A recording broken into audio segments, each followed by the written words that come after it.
Okay जी।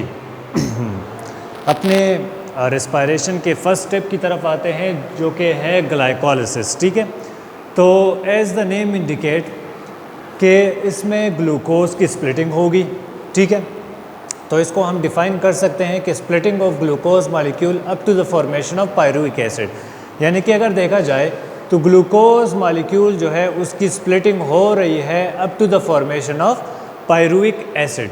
ठीक है, लेकिन ये स्टेप इसी तरह जो है मतलब ग्लूकोज जो है वो डायरेक्ट एक रिएक्शन में जो है पायरुविक एसिड में कन्वर्ट नहीं हो सकता, बल्कि इसके लिए एक प्रॉपर सीक्वेंस चाहिए। ठीक है, दूसरी बात, यूजुअली एमसीक्यूज़ में ये चीज़ आती है कि ग्लाइकोलिसिस जो है वो सेल के किस हिस्से में होता है, तो हम कह सकते हैं कि glycolysis take place in the cytosol of the cytoplasm.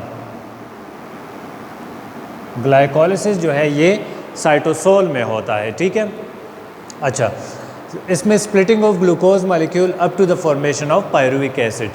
तो अगर देखा जाए तो ग्लूकोज मॉलिक्यूल की स्प्लिटिंग हो रही है। ग्लूकोज जो है वो 6 कार्बन से बना हुआ है, पायरुविक एसिड जो है वो 2 कार्बन से बना हुआ है, तो इसकी बाकायदा डिफरेंट इंटरमीडिएट से होते हुए इसकी स्प्लिटिंग हो रही है। ठीक है, स्टेप्स की तरफ आते हैं। तो ग्लाइकोलिसिस को जो है हम 2 स्टेप्स में, 2 मेजर स्टेप्स में डिवाइड करते हैं। एक को हम प्रिपरेटरी फेज़ कहते हैं और एक को हम पे ऑफ फेज़ कहते हैं। ठीक है, प्रिपरेटरी फेज़ में बेसिकली क्या होता है कि इसमें इनिशियली हमने एटीपीज़ जो है वो देने होते हैं, यानी कि एटीपीज़ इसमें जो है हमने इन्वेस्ट करने होते हैं, जबकि वही एटीपीज़ फिर दोबारा हमें पे ऑफ फेज़ में या ऑक्सीडेटिव फेज़ में दोबारा मिल जाते हैं। ठीक है, तो एक है प्रिपरेटरी फेज़ और एक है पे ऑफ फेज़। स्टेप्स की तरफ आते हैं। तो पहले स्टेप में क्या होता है कि glucose molecule react with 1 ATP molecule forming glucose 6 phosphate, यानी कि ग्लूकोज मॉलिक्यूल है जो कि एक एटीपी मॉलिक्यूल हमने उसमें इन्वेस्ट कर दी है, यानी कि एक एटीपी मॉलिक्यूल हमने अपनी तरफ से दे दी है। Glucose molecule react with 1 ATP molecule forming glucose 6 phosphate. अब यहाँ पे ग्लूकोज 6 फॉस्फेट का मतलब ये नहीं है कि यहाँ पे ग्लूकोज के 6 मॉलिक्यूल बन रहे हैं, नहीं। ग्लूकोज 6 फॉस्फेट का मतलब ये है कि ग्लूकोज के कार्बन नंबर 6 पे जो है फॉस्फेट जो है वो अटैच है। ठीक है, glucose molecule react with 1 ATP molecule forming glucose 6 phosphate. अब यहाँ पे एक एंजाइम रिस्पॉन्सिबल है जिसका नाम है हेक्सोकाइनेज। ठीक है, हेक्सोकाइनेज एक एंजाइम है जो कि ग्लूकोज को ग्लूकोज 6 फॉस्फेट में कन्वर्ट करने के लिए रिस्पॉन्सिबल है। नेक्स्ट स्टेप में क्या होता है कि glucose 6 phosphate is isomerise to fructose 6 phosphate.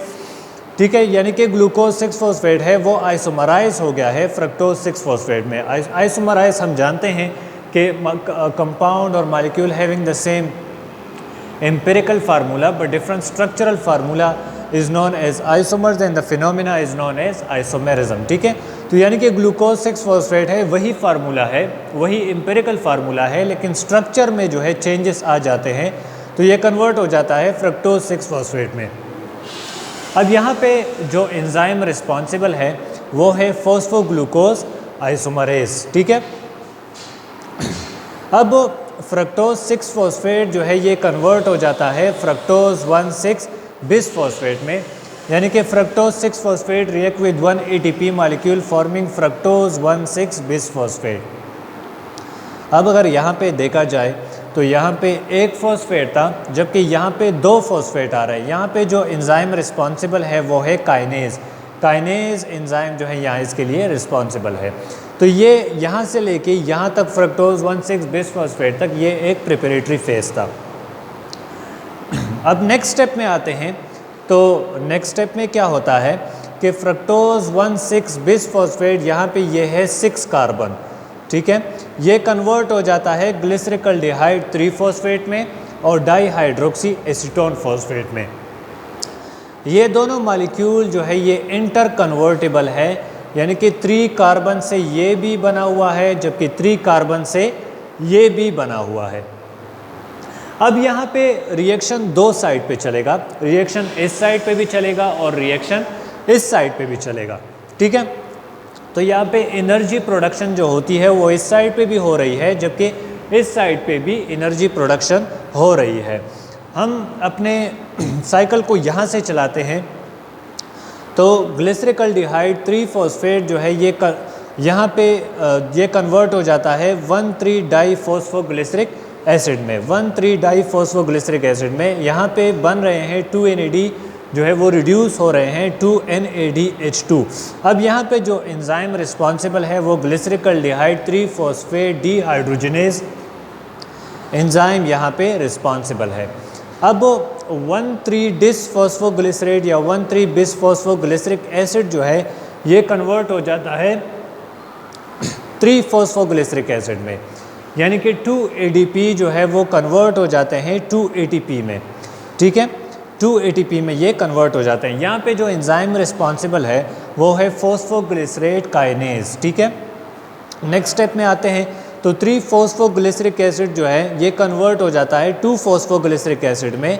ठीक है, यानी कि इसमें सिर्फ फॉस्फेट की जो चेंजेस है, जो कार्बन नंबर पे जो अटैच था, यहाँ पे 3 नंबर कार्बन पे अटैच था, अब यहाँ पे 2 कार्बन पे अटैच है। यहाँ पे जो एंजाइम रिस्पॉन्सिबल है वो है फॉस्फोग्लिसरेट म्यूटेज। ठीक है, फिर ये 2-फॉस्फोग्लिसरिक एसिड जो है ये नेक्स्ट स्टेप में कन्वर्ट हो जाता है फॉस्फोफिनोल पायरुविक एसिड में। यहाँ पे एंजाइम रिस्पॉन्सिबल है पायरुवेट काइनेज। ठीक है, और ये यहाँ पे 2ADP जो है ये कन्वर्ट हो जाते हैं 2ATP में। लास्ट स्टेप में जो है ये फॉस्फोफिनोल पायरुविक एसिड जो है ये कन्वर्ट हो जाता है पायरुविक एसिड में। और पायरुविक एसिड हम जानते हैं ये 2 कार्बन पे मुश्तमिल है, और यहाँ पे जो एंजाइम रिस्पॉन्सिबल है वो पायरुवेट काइनेज कहलाता है। ठीक है, तो ये ग्लाइकोलिसिस के बारे में था। इससे आप स्क्रीनशॉट ले सकते हैं। स्क्रीनशॉट लेंगे तो फिर आपको ये चीज़ समझने में थोड़ी सी आसानी होगी। ग्लाइकोलिसिस को 2 स्टेप में डिवाइड किया जाता है, प्रिपरेटरी फेज़, ऑक्सीडेटिव फेज़। ठीक है, यहाँ पे इनिशियली एनर्जी हमने प्रोवाइड करनी होती है और यहाँ पे लास्ट में ATP की प्रोडक्शन होती है। नेक्स्ट लेक्चर में हम जो है ग्लाइकोलिसिस में जो ATP प्रोडक्शन हो रही है उसको कैलकुलेट करेंगे। Thank you.